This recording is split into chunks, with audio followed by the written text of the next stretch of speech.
ഇടവേളയ്ക്ക് ശേഷം സംസ്ഥാനത്ത് കോവിഡ് കേസുകൾ റിപ്പോർട്ട് ചെയ്യുന്നു. സംസ്ഥാനത്ത് റിപ്പോർട്ട് ചെയ്യുന്ന കോവിഡ് കേസുകളുടെ എണ്ണത്തിൽ വർധനവാണ് രേഖപ്പെടുത്തുന്നത്. മെയ് മാസത്തിൽ ഇതുവരെ 273 കോവിഡ് കേസുകളാണ് റിപ്പോർട്ട് ചെയ്തത്. അതേസമയം ഇടവേളകളിൽ കോവിഡ് കേസുകൾ കൂടുന്നത് സ്വാഭാവികമാണെന്നും ആശങ്ക വേണ്ടതുമാണ് ആരോഗ്യ വിദഗ്ധരുടെ വിലയിരുത്തൽ. ആരോഗ്യ മന്ത്രാലയം തിങ്കളാഴ്ച പ്രസിദ്ധീകരിച്ച കണക്കുപ്രകാരം സംസ്ഥാനത്ത് 95 പേരാണ് കോവിഡ് ബാധിച്ച് ചികിത്സയിലുള്ളത്. മെയ് 2ാം ആഴ്ച 69 പേർക്കാണ് കോവിഡ് റിപ്പോർട്ട് ചെയ്തത്. ഒരു മരണവും റിപ്പോർട്ട് ചെയ്തിട്ടുണ്ട്.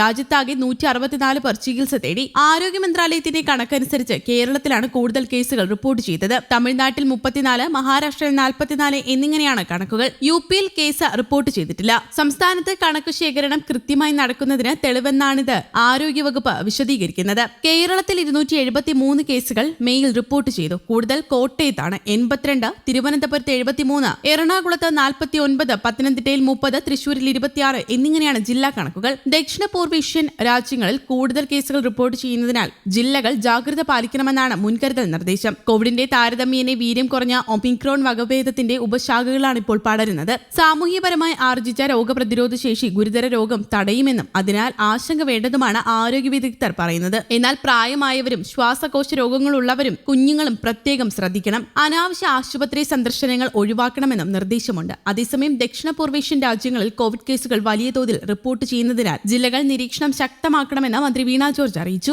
എവിടെയെങ്കിലും കോവിഡ് കേസുകൾ വർദ്ധിക്കുന്നുണ്ടോ എന്ന് കണ്ടെത്തി അതനുസരിച്ച് പ്രവർത്തനങ്ങൾ ഏകോപിപ്പിക്കണം. ജില്ലകൾ കൃത്യമായി കോവിഡ് കേസുകൾ റിപ്പോർട്ട് ചെയ്യണമെന്നും മന്ത്രി നിർദ്ദേശം നൽകി. ജില്ലാ മെഡിക്കൽ ഓഫീസർമാരുടെയും ജില്ലാ സർവൈലൻസ് ഓഫീസർമാരുടെയും യോഗത്തിലാണ് മന്ത്രി നിർദ്ദേശം നൽകിയത്. 273 കോവിഡ് കേസുകളാണ് മെയ് മാസത്തിൽ സംസ്ഥാനത്ത് റിപ്പോർട്ട് ചെയ്തിട്ടുള്ളതെന്ന് മന്ത്രി അറിയിച്ചു. കോവിഡിന് സ്വയം പ്രതിരോധം പ്രധാനമാണ്. ജലദോഷം, തൊണ്ടവേദന, ചുമ, ശ്വാസതടസ്സം തുടങ്ങിയ രോഗലക്ഷണങ്ങൾ ഉള്ളവർ നിർബന്ധമായി മാസ്ക് ധരിക്കണം. പ്രായമായവരും ഗർഭിണികളും ഗുരുതര രോഗമുള്ളവരും പൊതു ഇടങ്ങളിലും യാത്രകളിലും മാസ്ക് ധരിക്കുന്നത് അഭികാമ്യമാണ്. ആശുപത്രികളിൽ മാസ്ക് നിർബന്ധമാണ്. ആരോഗ്യ പ്രവർത്തകർ മാസ്ക് നിർബന്ധമായും ധരിക്കണം. അനാവശ്യ ആശുപത്രി സന്ദർശനം ഒഴിവാക്കണം. ഇടയ്ക്കിടയ്ക്ക് സോപ്പ് ഉപയോഗിച്ച് കൈ കഴുകുന്നത് നല്ലതാണ്. പകർച്ചവ്യാധി പ്രതിരോധ പ്രവർത്തനങ്ങൾ ശക്തമാക്കണം. കോളറ, മഞ്ഞപ്പിത്തം എന്നീ രോഗങ്ങൾക്കെതിരെ ജാഗ്രത പാലിക്കണം. കുടിവെള്ളം മലിനമാക്കുന്നവർക്കെതിരെ പൊതുജനാരോഗ്യ നിയമപ്രകാരം നടപടി സ്വീകരിക്കണം. അവബോധം ശക്തമാക്കണം. ഹെപ്പറ്റൈറ്റിസ് എ ബാധിക്കുന്നവർ രോഗം പകരാൻ സാധ്യതയുള്ള കാലയളവിൽ ആരോഗ്യ പ്രവർത്തകരുടെ നിർദ്ദേശങ്ങൾ കൃത്യമായി പാലിക്കണം. മഴക്കാലമായതിനാൽ ഡെങ്കിപ്പനി, എലിപ്പനി, ജലജന്യ രോഗങ്ങൾ എന്നിവ വർദ്ധിക്കാൻ സാധ്യതയുള്ളതിനാൽ വളരെ ശ്രദ്ധിക്കണം. തദ്ദേശ സ്ഥാപന തലത്തിൽ മൈക്രോ പ്ലാൻ തയ്യാറാക്കി ഫീൽഡ് തല പ്രവർത്തനങ്ങൾ ശക്തിപ്പെടുത്തണം. ഹോട്ട്സ്പോട്ടുകൾ കണ്ടെത്തി പ്രവർത്തനങ്ങൾ ഏകോപിപ്പിക്കണം. തദ്ദേശ സ്ഥാപന തലത്തിൽ ഉറവിട നശീകരണ പ്രവർത്തനങ്ങൾ കൃത്യമായി നടത്തുന്നുണ്ടെന്ന് ഉറപ്പാക്കണം. ക്ലസ്റ്റർ ഉണ്ടാകുന്നില്ല എന്നും ഉറപ്പാക്കണം. മരുന്ന് ലഭ്യത ഉറപ്പാക്കണം. വയറിളക്ക രോഗങ്ങൾക്കെതിരെയും ജാഗ്രത പുലർത്തണം.